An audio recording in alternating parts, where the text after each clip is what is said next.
Namaskar.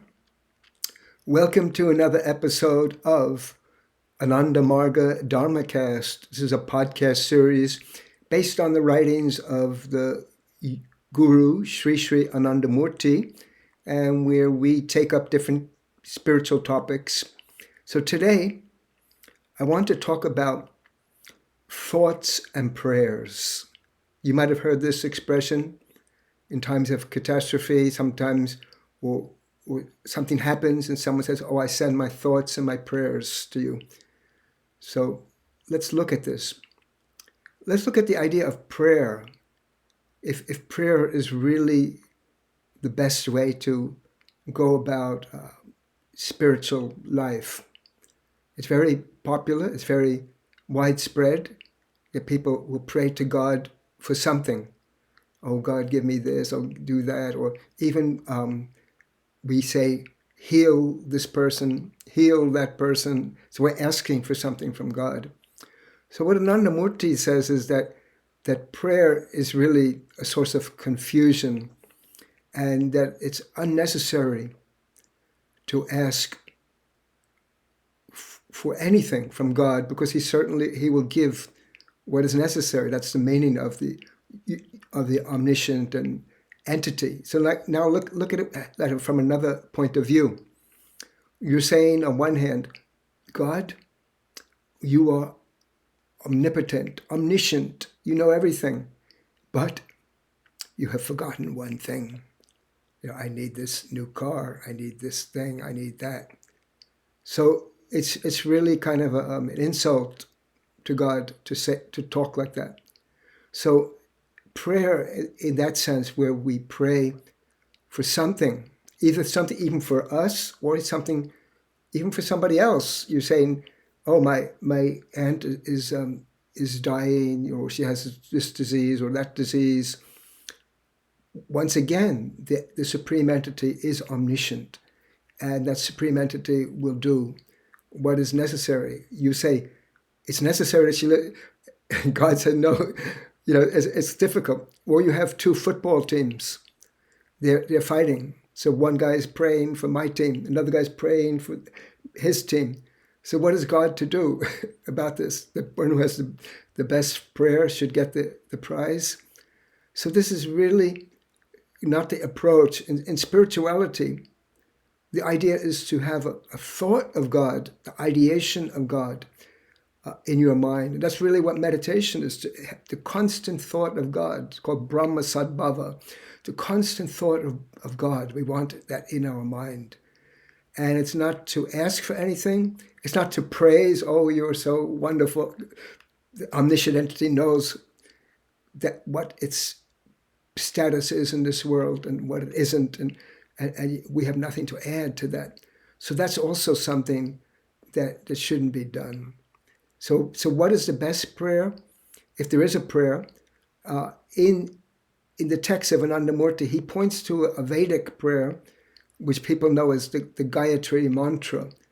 And he said that the real meaning of that prayer is that people are praying, they're asking, "Oh God, lead me to that path. Lead me to the correct path of knowledge. Lead me to that correct path where I can approach you." So that's good. You can also ask for things like, "Give me more love, give me more devotion to you." You can ask for that. Regarding asking for strength, one point is very important. We should use the strength that we already have, physical, mental, and spiritual strength, before we have a right to ask for anything more. It's like a little child at a table. You might have seen this. Someone is, he's there and he's eating, but he hasn't really finished it. Then he says, "Give me that, give me more." Then the person says, "Well, finish what you already have on your plate, and then you can ask for more." So we shouldn't ask.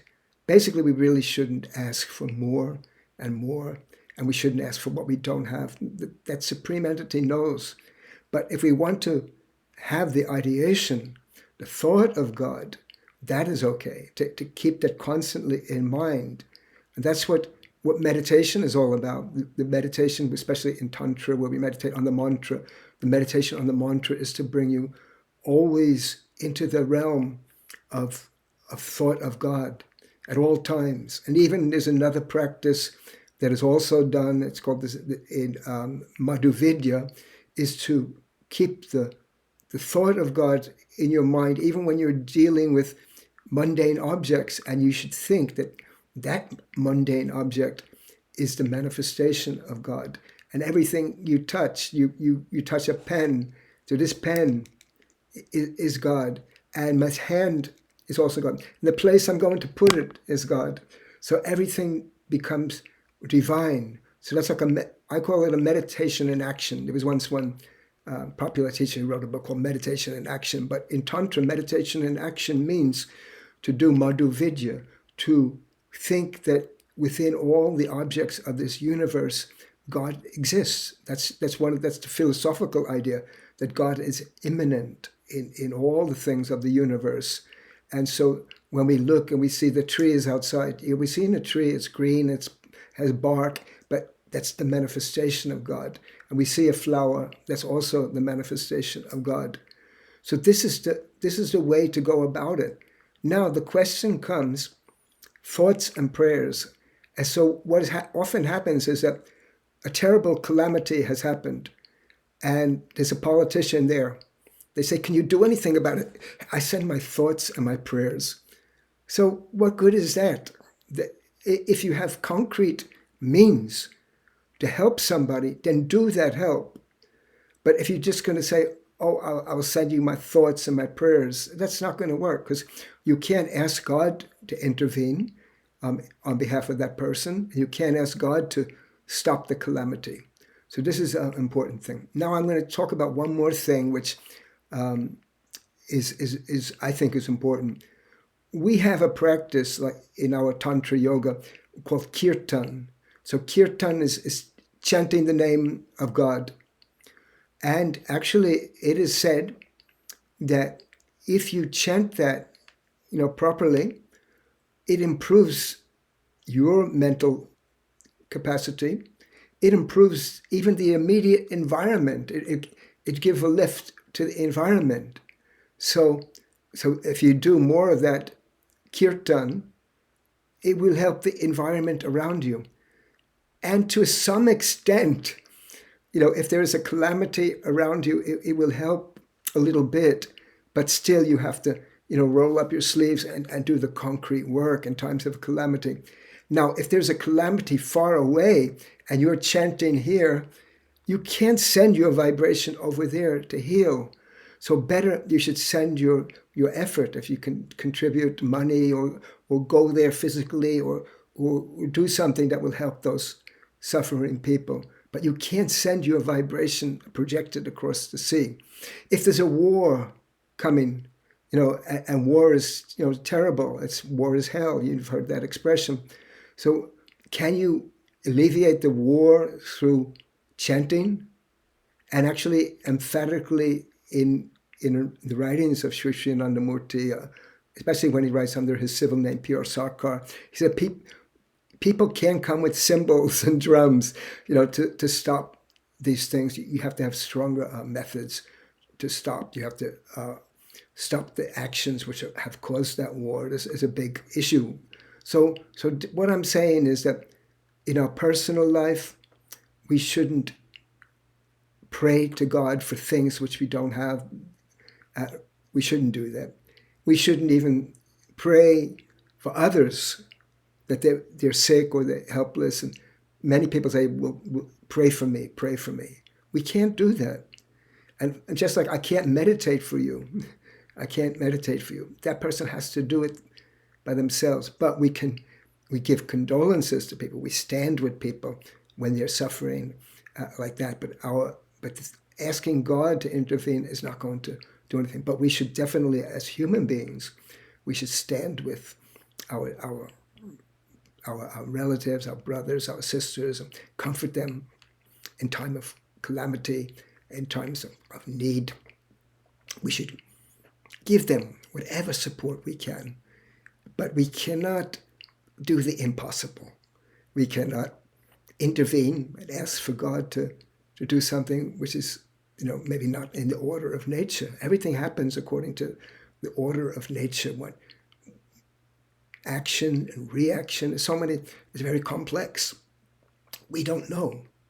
So if we're going to pray, we can only pray for more love for God, more devotion, things like this. And if we lacking the strength, and we've used every ounce, you could say, help me, I need this, I need something. But until you have utilized everything, don't do that thing.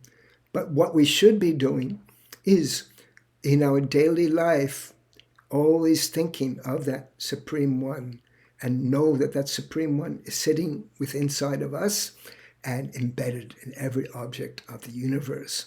So this is the best way. So, and another thing we can do if we want to help the environment is teach more people how to become in harmony with themselves and with the environment. And this will also create a better world. So this is my idea on thoughts and prayers. Don't send the thoughts and prayers.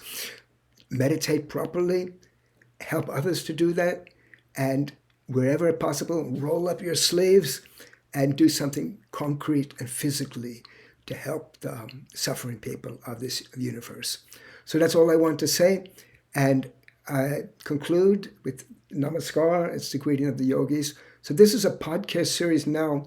We're doing it in video and in our normal audio format. So our normal audio format is called Ananda Marga Dharmacast. And this is a podcast which is available in all the major platforms, Google and Apple and Spotify. And then also it has a dedicated website, dharmacast.com, where you can see all the back episodes. Also, the back episodes are on these major podcast sites. And the videos will come on our Ananda Marga. You search for Ananda Marga Dharmacast or search for my name, Dada Veda, and you will get that. So that's all. If you have any questions, message me somehow.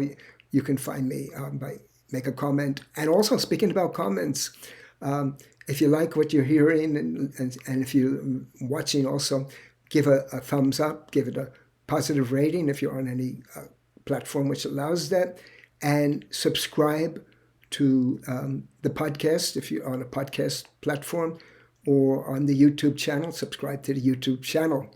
So that's all I wanted to say, and I hope I haven't ruffled anyone's thoughts. I know that opinions about prayer, and I don't want to crush anyone's idea of it, but I'm just trying to give the yogic idea about it. So I hope that helps you. So that's all I want to say. Namaskar, and it means I salute the divinity within you with my mind and my heart. So I hope to be in touch with you again. So thank you.